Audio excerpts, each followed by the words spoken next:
Hey, this is Josh for the Camera Project, and in this video I'm going to talk about what's in my camera bag. So the scenario is that I'm going away on a trip and I want to have sort of the best of my photographic gear that's going to cover most situations. So this is what I would normally pack, and let's start with the bag itself. I have the Ona Price Street bag. It's a wax canvas with some leather accents. And what I like about it is it doesn't look like the typical camera bag. It actually has some style to it, and it has customizable inserts that are fully padded. So it's a nice mix of function and style, and I find it's kind of just the right size for a mirrorless system. Not too big, not too small.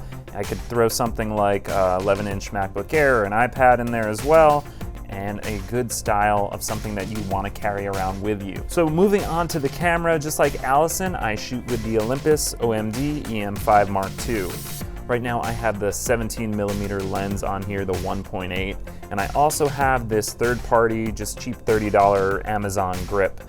What I like about this camera is that it's a nice mix between size and functionality, where it does pretty much everything that I'd want to do in a camera. We do a full review of this on the channel, but standout features are 5-axis image stabilization, so you can handhold without a tripod for half a second or even a second with some lenses. It's got a great articulating touchscreen, and I just find that it handles pretty much any photographic situation I'm gonna encounter. This 17mm lens is the Olympus 17 1.8, so it's a 35mm field of view, and it's my general walk-around lens if I'm doing street photography. So on a normal day, if I'm just going to work, I'll have this camera and this lens in the Ona bag, and I'll just bring it kind of like my going to work bag, and I just can bring it with me every day, which is something I really never did with my Nikon D7000 that I had before this. It's got the clutch, manual clutch focus, which gives you actual hard stops on your manual focusing, which is really nice. And it's a small, light, compact lens with 1.8, so you can get some shallow depth of field from this 35mm field of view. Moving on to zooms, my go-to zoom if I want the best in photographic quality or it's low light would be my Olympus 12 to 40mm 2.8. It comes with this hood, which I have here. And what I really like about this lens is it's super solid, a little bit too solid in terms of weight for my taste when paired with the EM5II, in that it gets a little front heavy, which is part of the reason I went with the grip. But I really love it also has the manual focusing clutch, and it's weatherproof just like the camera is, so I don't have to worry about getting splashed, and the image quality is excellent. Even wide open at 2.8, it really takes fantastic images throughout the zoom range. The zoom range itself is a 24 to 80 equivalent, so it covers most of your photographic needs. So definitely if I want the best image quality, or I'm taking really purposeful photography where I'm doing landscapes and things, this would be the zoom that I'd have on there.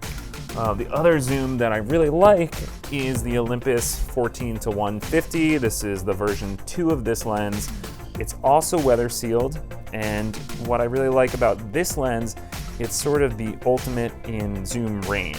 It's a 28 to 300 equivalent zoom range, so whatever my needs are in terms of fairly wide to really telephoto, this lens has it. So even if I'm not using this as my walk around, I'm using the 12 to 40, I tend to have this in my bag just kind of acting as my telephoto lens, and sometimes I'll just leave it on there as sort of the only lens I'm bringing out with me, just because it's such a great zoom range for daytime photography.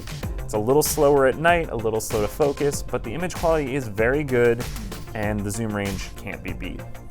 So moving on, I've got the wide angle here, and I went with the Olympus 9 to 18 over the 7 to 14, and the biggest reason for that was size and weight.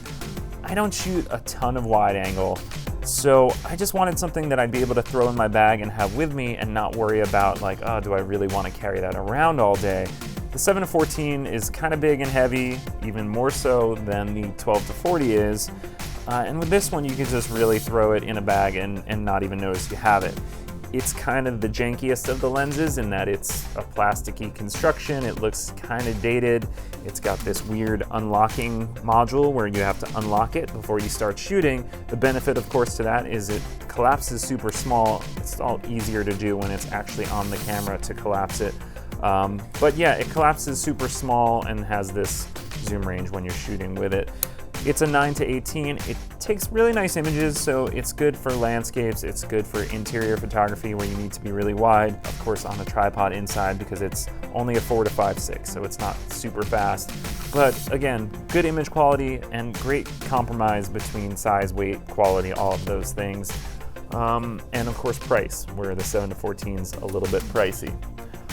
And that's it for the main lenses that I would carry with me. I also have the Olympus 45 1.8, but it's more of a portrait lens, so I don't really bring that if I'm doing sort of general travel stuff. I'll even use it on the street sometimes, but again, vacation, I probably wouldn't bring it.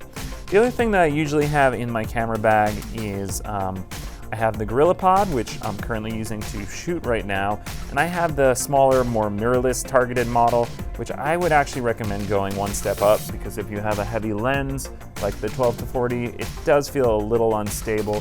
If you have just the 17 on there, or even, probably this lens would be okay, the 14-150. But I do like it because you can have a tripod with you anywhere. It's not going to be as stable as a tripod. Certainly for something like macro, I wouldn't recommend it where you need a super steady platform.